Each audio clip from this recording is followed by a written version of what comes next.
Hi friends, ഇന്നൊരു snacks recipe അല്ല കേട്ടോ. ഇന്നൊരു സ്കിൻ കെയർ ആയിട്ടുള്ള ഒരു ഐറ്റം ഉണ്ടാക്കാമെന്ന് വിചാരിച്ചിട്ടോ. അത് ഗ്ലൂട്ടാത്തയോൺ ഇല്ലേ, ആ ഓയിൽ ഉണ്ടാക്കാമെന്ന് വിചാരിച്ചിട്ടോ.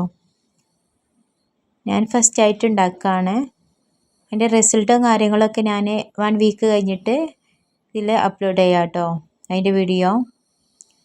അപ്പോൾ എങ്ങനെ യൂസ് ചെയ്യാം, അതുപോലെ എങ്ങനെ ഉണ്ടാക്കുക എന്നുള്ളതൊന്ന് നോക്കാം. ഇതിന് വേണ്ട ഇൻഗ്രീഡിയൻസ് ഇതില്ലേ, ഓറഞ്ചിൻ്റെ തോല്, അതാട്ടത്. ആ തോല് വെയിലത്ത് വെച്ച് ഉണക്കുക. 2-3 ദിവസം കൊണ്ട് ഉണങ്ങി കിട്ടും. അത് പിന്നെ വീട്ടിലുണ്ടെങ്കിൽ മഞ്ഞളുണ്ടെന്നുണ്ടെങ്കിൽ ഇതുപോലെ കട്ട് ചെയ്തിട്ട് അത് ഉണക്കുക. അതിൻ്റെ കൂടെ തന്നെ ആ രണ്ടും കൂടി ആട്ടോ അത് ജ്യൂസാക്കി എടുക്കണം. മിക്സിൻ്റെ ജാറിൽ ജ്യൂസാക്കി എടുക്കുക കേട്ടോ അത്. പിന്നെ വേണ്ടത് ക്യാരറ്റില്ലേ, അതും ബീട്രൂട്ടും. ക്യാരറ്റ് വലുതാണെങ്കിൽ 2 ക്യാരറ്റ് മതി. അതുപോലെ ബീട്രൂട്ടില്ലേ, അത് വലുതാണെങ്കിൽ ഒരു ബീട്രൂട്ട് എടുത്താൽ മതി. പിന്നെ ക്യാരറ്റും ബീട്രൂട്ടില്ലേ, അത് നന്നായിട്ട് വാഷ് ചെയ്തെടുത്തിട്ട് അതിൻ്റെ അതിൻ്റെ തോലില്ലേ, അത് റിമൂവ് ചെയ്തെടുക്കാം. എന്നിട്ട് ഗ്രേറ്റർ വെച്ചിട്ട് ഇതുപോലെ ഗ്രേറ്റ് ചെയ്തെടുക്കണം കേട്ടോ. ഇതിൽ ഗ്രേറ്റ് ചെയ്തെടുത്തതിന് ശേഷം 2 കപ്പില്ലേ, മെഷർമെൻറ്റ് കപ്പ്, അതിൽ ഓയിൽ 2 കപ്പ് വെളിച്ചെണ്ണ ഇല്ലേ, കോക്കനട്ട് ഓയിൽ, അത് ഇതിൽ ഒഴിച്ച് കൊടുക്കണം. തലേന്ന് ചെയ്യേണ്ടത് കേട്ടോ. ഇന്നിപ്പോൾ ഉണ്ടാക്കുകയാണെങ്കിൽ തലേന്ന് വെച്ചിട്ട് ആ എണ്ണ വെച്ചിട്ടാണ് ഉണ്ടാക്കാനുള്ളത്. പിന്നെ ഓറഞ്ചിൻ്റെ തോലും മഞ്ഞളും ഇല്ലേ, ഉണക്കിയത്, അത് ഇതുപോലെ തലേന്ന് എന്നാണ് ഉണ്ടാക്കണമെങ്കിൽ തലേന്ന് ഇതുപോലെ വെള്ളത്തിലിട്ട് വെക്കാം. ആ ജ്യൂസിന് വേണ്ട വെള്ളം മാത്രം ഒഴിച്ച് കൊടുത്താൽ മതി കേട്ടോ. എന്നിട്ട് ഇന്ന് ജ്യൂസാക്കി അരച്ചെടുക്കണം. പിന്നെ സ്റ്റൗവിൽ ഒരു ചീനച്ചട്ടി വെച്ചിട്ട് അതിലേക്ക് മിക്സില്ലേ, ക്യാരറ്റ് ബീട്രൂട്ടിൻ്റെ മിക്സ് ഒഴിച്ച് കൊടുക്കാം. എന്നിട്ട് വേവിച്ചെടുക്കാം. പിന്നെ ഇതിലേക്ക് ഓറഞ്ച്, അതുപോലെ മഞ്ഞൾ, അതിൻ്റെ മിക്സില്ലേ, അതിട്ട് കൊടുക്കാം. എന്നിട്ട് എല്ലാം നന്നായിട്ട് മിക്സ് ചെയ്ത് കൊടുക്കാം. 15 മിനിറ്റിലേറെ ആവട്ടോ ഇത് വെന്ത് വരാൻ. ഗോൾഡൻ കളറാവട്ടോ ഈ ഓയിൽ. പിന്നെ ഇതില്ലേ, ക്യാരറ്റ് മിക്സ്, അതെല്ലാം ക്യാരറ്റ് ബീട്രൂട്ടിൻ്റെ ഒക്കെ മിക്സില്ലേ, നല്ല ബ്രൗൺ കളറാവണം, നല്ല നെരിച്ചിലോടെ വരണം. എന്നാൽ മാത്രമേ സ്റ്റൗ ഓഫ് ചെയ്യാൻ പറ്റൂ. എന്നിട്ട് അങ്ങനെ വരുമ്പോൾ സ്റ്റൗ ഓഫ് ചെയ്ത് കൊടുക്കാം. കുറച്ച് ടൈം എടുക്കുന്നു വെന്ത് വരാൻ. ഇതിന് നല്ല കളറുണ്ട്, കാണാൻ നല്ല ഭംഗിയുണ്ട് അല്ലേ.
ഈ ഈ രൂപത്തിലാവണം കേട്ടോ. ഇതിലേറെ ഒന്നുകൂടി ബ്രൗൺ കളർ ആവാണ്ട്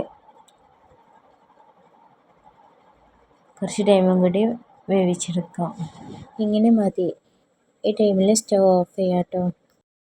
കഴിയുമ്പോൾ തന്നെ പെട്ടെന്ന് ഓയിലിന് ഇതില്ലേ ഇത് അരിച്ചെടുക്കാം. ഈ കുപ്പിയിലാട്ടോ ഞാൻ ഓയിൽ സൂക്ഷിക്കാൻ വെക്കുന്നത്. ഈ ഓയിൽ ഇതിലേക്ക് ഒഴിച്ചു കൊടുക്കാം.